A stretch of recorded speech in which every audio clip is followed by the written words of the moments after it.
확진자가 많이 나온 곳들은 여지없이 방역 허점을 드러냈습니다. 환기를 제대로 하지 않거나 마스크를 쓰지 않는 사례들이 많습니다.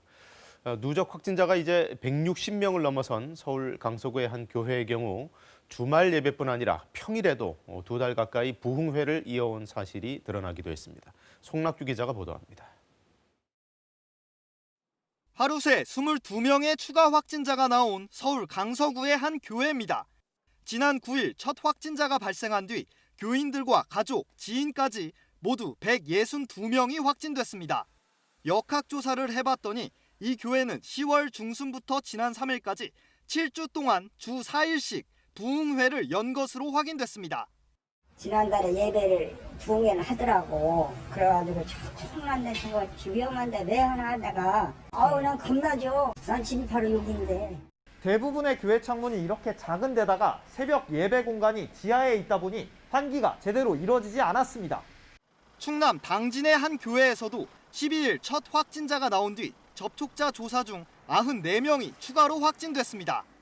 신도들이 밀폐된 공간에서 장시간 활동하면서 침방울이 많이 생길 수밖에 없어 감염 위험이 커지는데도 이를 무시한 겁니다. 찬양이라든지 이런 것들을 할 때 민원 때문에 환기가 적절하게 이루어지지 않는 이런 상황에서 발병 규모가 상당히 컸던 걸로. 서울 은평구 수색역과 관련해서도 확진자가 2명 늘었는데 이곳에서도 방역 수칙이 제대로 지켜지지 않았습니다.